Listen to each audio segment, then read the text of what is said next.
దశరథుడికి ఆ పేరు ఎలా వచ్చింది? 10 రథాల కథ ఏంటి? రామాయణాన్ని ఆధ్యాత్మికంగా చూసినా, ఫిలాసఫికల్గా చూసినా గొప్ప ప్రాముఖ్యత ఉంది. అందులో లోతైన సత్యం ఉంది. మనిషి ప్రయాణం ఎలా ముందుకు సాగాలో అది చెప్తుంది.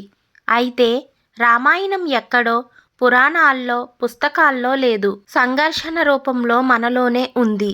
అది తెలుసుకున్న రోజు పరివర్తన మొదలవుతుంది.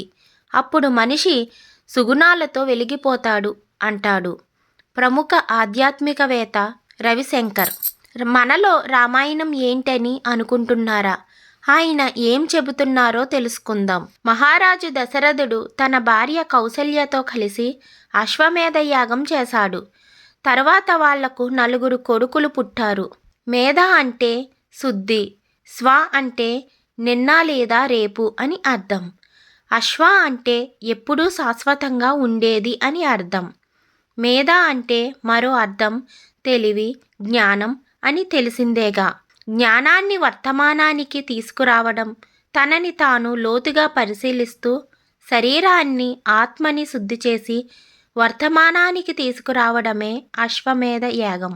ఎప్పుడైతే జ్ఞానం వర్తమానంలో ఉంటుందో అలాంటి జ్ఞానాన్ని ఏదీ కదిలించలేదు. కేవలం గతం, భవిష్యత్ మాత్రమే మీ జ్ఞానాన్ని కదిలించగలవు. గతం, భవిష్యత్ మధ్య జ్ఞానం కదలాడకుండా స్థిరంగా ఎప్పుడు ఉంటుందో అప్పుడే మనిషికి అసలైన స్వేచ్ఛ లభిస్తుంది. దశరథుడు అంటే ఒకేసారి 10 రథాలను నడపగలవాడని అర్థం.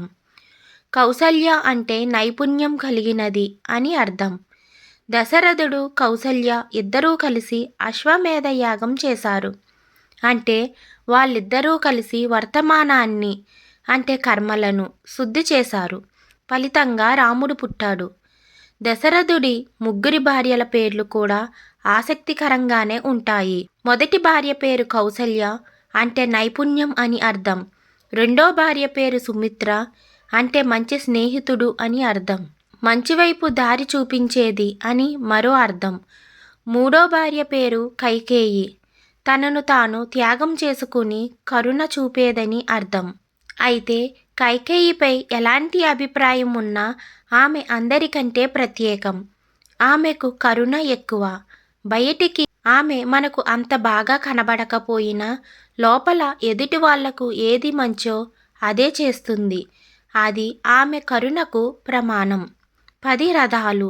దశరథుడు 10 రథాలు నడిపినట్టు మన శరీరం కూడా రథాలతో నడుస్తుంది.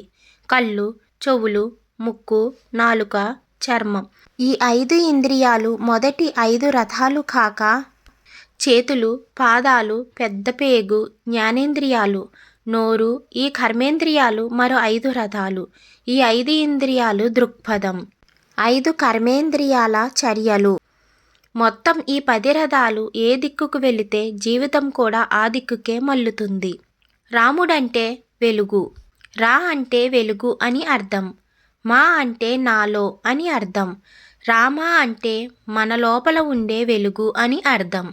మన ఆత్మే ఆ వెలుగుకి రూపం. ఆ ఆత్మే నిరంతరం మనలో వెలుగుతుంది. రామునికి 3 తమ్ముళ్ళు.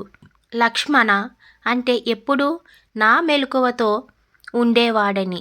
శత్రుఘ్న అంటే శత్రువులు లేనివాడని. భరతుడు అంటే తెలివైనవాడని అర్థాలు. అయోధ్య అంటే ధ్వంసం చేయలేనిదని అర్థం. మన శరీరం అయోధ్య లాంటిదే అని అర్థం చేసుకునేందుకు కొంచెం కష్టంగానే ఉంటుంది. అందులో దశరథుడు 5 ఇంద్రియాలు, 5 కర్మేంద్రియాలు, కౌసల్య నైపుణ్యం, సుమిత్ర స్నేహాభావం, కైకేయి కరుణ ఉంటాయి. అంతేకాదు మనసు బుద్ధికి రూపమిస్తే సీత మనసు ఆత్మకు దూరంగా వెళ్ళింది. రావణుడు అంటే అహంకారం, అది సీతను ఎత్తుకెళ్ళింది. అప్పుడు రాముడు అంటే ఆత్మ, లక్ష్మణ అంటే మెలుకొలుపు, హనుమంతుడు అంటే జీవనశక్తి సాయంతో సీతను మళ్ళీ ఇంటికి తీసుకొచ్చారు. వీళ్ళంతా వర్తమానంలో ఉంటే అయోధ్య అంటే శరీరాన్ని ధ్వంసం చేయడం ఎవరికీ సాధ్యం కాదు.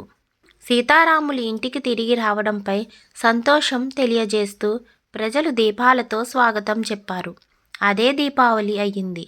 అయితే అసలు దీపం మనలోనే ఉందని గుర్తించాలి. అదే ఆత్మ. ఆ ఆత్మదీపం వెలగాలంటే జ్ఞానం అనే నూనె పొయ్యాలి.